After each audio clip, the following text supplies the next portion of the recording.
God bless you, God bless you, God bless you. There are so many misconceptions which is going viral concerning the issue of tithe. A lot of people they are saying to say that tithe was just only in the Old Testament. But I want you to be attentive to this man of God that elaborated in a polite way. Make sure you watch, follow, share, make sure you share this video to any person. Listen to what he said. Did you know that the New Testament teaches tithing? I'm going to show you that the Apostle Paul told the Corinthian church to tithe. That surprises a lot of people because I hear a lot of people say, no, tithing's been abolished because tithing was given to the Levites and the Levites no longer exist and therefore tithing no longer exists. Well, the Levites don't exist anymore, but that doesn't mean tithing doesn't exist. And I'm going to show it to you right out of your own Bible that tithing is the New Testament. Let's first of all take a look at tithing in the Old Testament to find out why were the Israelites told to tithe and why were they told to tithe to the Levites. And here's the reason. Leviticus chapter 18 verse 21, and here it is. I give to the Levites all the tithes in Israel as their inheritance in return for the work they do while serving at the tent of meeting.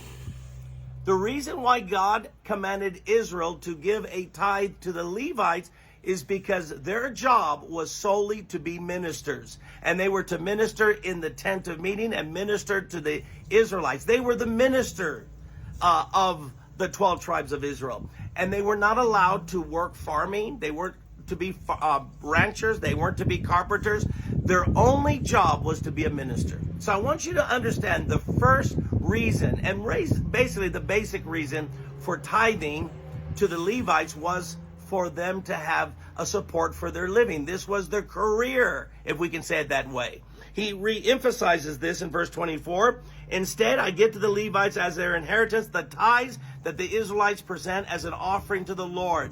So he again re-emphasizes that in lieu of their normal jobs that you all have, they're going to serve as ministers and you are to tithe to them. Okay, any problem so far? No, we all agree on that. Now let's get to the New Testament.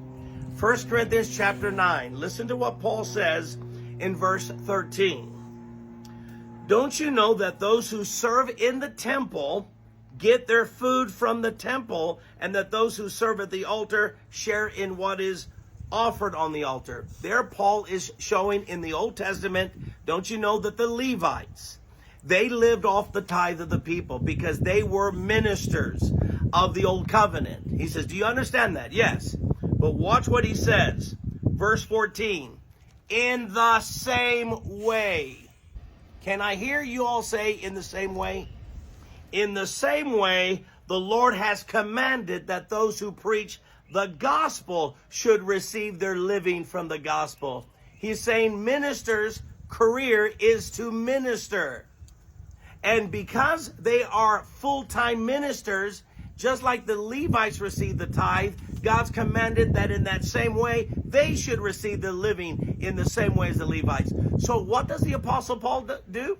He says, just as the tithe was given to the Levite priests because they served as ministers, God now has commanded that those tithes shift from the Levites to those who are preaching the gospel full time. So when people say tithing is not in the New Testament, are you saying that there's no ministers serving full time in the New Testament?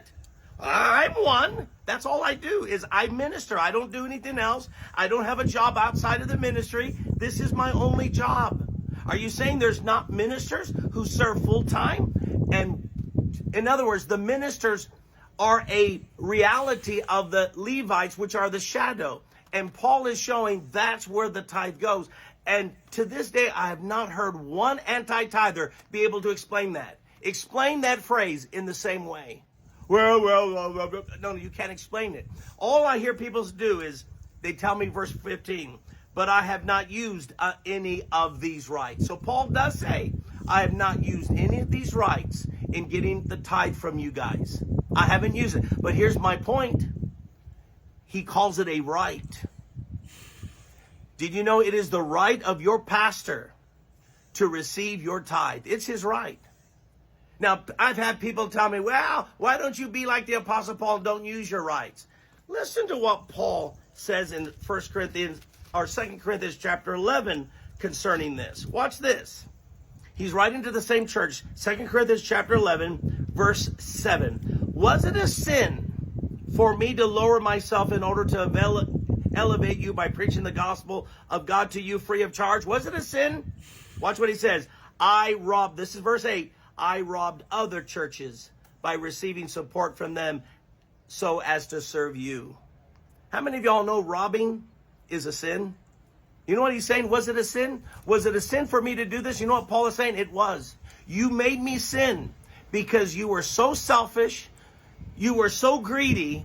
I couldn't even receive support. So I had to rob other churches to receive support while I served you. Paul is not complimenting the Corinthian church for making Paul serve free of charge. He's rebuking them for it. So some of you say, well, why don't you preachers do what Paul did? Preach full time. Why don't you be like Paul? You know what I say? Why don't you stop being like the Corinthian church and quit being so greedy and cause your pastor to have to receive support from other people? Do you see this? So here in the New Testament, it's quite clear by the Apostle Paul that he expected tithing to continue, except instead of giving to the Levites, who were ministers of the Old Covenant, give to the ministers of the gospel, who are ministers of the New Covenant.